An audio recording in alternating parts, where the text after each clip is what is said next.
குழந்தை வரம் கொடுக்கும் கடவுள். எல்லா கடவுளுமே குழந்தை வரம் கொடுக்கும். அப்படி இருக்கும்போது இந்த கோயிலுக்கு போங்க, அந்த கோயிலுக்கு போங்க அப்படின்னு சொல்கிறது சரியா? சிலருக்கு நடந்திருக்கலாம், அந்த கோயில் போய் கிடச்சிது, இந்த கோயில் போய் கிடச்சிது அப்படின்ட்டு. பட் ஆனால் உண்மை என்ன அப்படின்னா, கர்ம வினைகள் சரியாக அமைந்தால், நீங்கள் செய்த கர்ம வினைகள் சரியானதாக இருந்தால், உங்களுக்கு உங்கள் வாழ்க்கையில் தடைப்பட்ட எல்லா விஷயங்களும் கிடைச்சிடும். நீங்கள் ஆசைப்படுகின்ற எல்லா விஷயங்களுமே கிடைச்சிடும். ஸோ முடிஞ்ச வரைக்கும் வாயில்லா ஜீவன்களுக்கு உணவளியுங்கள். காக்கை, நாய், குருவி, பசு, மாடு, ஆடு, எந்தெந்த விலங்கினங்கள் எல்லாம், எந்தெந்த உயிரினங்கள் எல்லாம் உங்கள் கண்களில் படுதோ அதுக்கெல்லாம் உணவளியுங்கள். நீங்கள் உணவளிப்பதின் மூலமாக உங்களுடைய கெட்ட கர்ம வினைகளை உங்களால் கரைக்க முடியும்.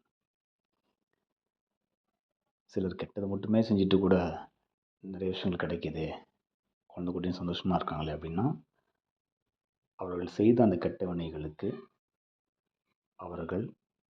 அவர்களின் நேரம் வரும்பொழுது அதற்கான பலனை அடைவார்கள். ஸோ நீங்கள் வாழ்க்கையில் எந்த மாதிரியான பிரச்சனைகளில், எந்த மாதிரியான தடைகளில் நீங்கள் இருந்தாலும், எத்தனை கதவை முட்டினாலும் திறக்கவே மாட்டேங்குது அப்படின்ற பிரச்சனையில் நீங்கள் இருந்தாலும், நீங்கள் செய்ய வேண்டியதெல்லாம் ஒன்றே ஒன்று மட்டும்தான். உயிரினங்களுக்கு உணவளியுங்கள், அன்னதானம் செய்யுங்கள். உங்களால் முடிஞ்ச நன்மைகளை எல்லாருக்குமே செய்யுங்க. அது மட்டும்தான் உங்களுடைய கர்ம வினைகளை அழிக்கும். உங்களுக்குன்னு ஒரு குறிப்பிட்ட பிரச்சனைகள் நீங்கள் இருந்தீங்க அப்படின்னா, அந்த பிரச்சனைக்கு நான் எந்த மாதிரியான விஷயங்கள் செய்தால் அதிலேருந்து நான் வெளியே வரலாம் அப்படின்னு உங்களுக்கு ஏதாவது டவுட்ஸ் இருந்ததுன்னா மட்டும் என்னுடைய நம்பருக்கு கால் பண்ணுங்கள்.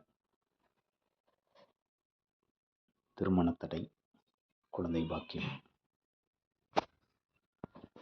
வீடு வாங்குறது, கார் வாங்குறது, எதுவாக இருந்தாலும் சரி, உங்களுக்கு ஏதாவது டவுட்ஸ், ஆலோசனைகள் கேட்கணும் அப்படின்னா மட்டும் என்னோடய நம்பருக்கு கால் பண்ணுங்கள்.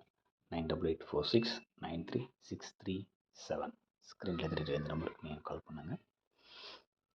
நான் உங்களுக்கு விளக்கமாக சொல்கிறேன். நன்றி, வணக்கம். ஒவ்வொருத்தருக்கு ஏற்ற மாதிரி பரிகாரங்கள் மட்டும் கொஞ்சம் மாறும். ஒவ்வொருத்தருடைய குடும்ப சூழல் அதை பொறுத்து. ஸோ எக்ஸாக்டாக என்ன மாதிரியான விஷயங்கள் பண்ணணும் அப்படின்னு தெரிஞ்சுக்கணுன்னா மட்டும் நம்ம நம்பருக்கு கால் பண்ணுங்கள். நன்றி, வணக்கம்.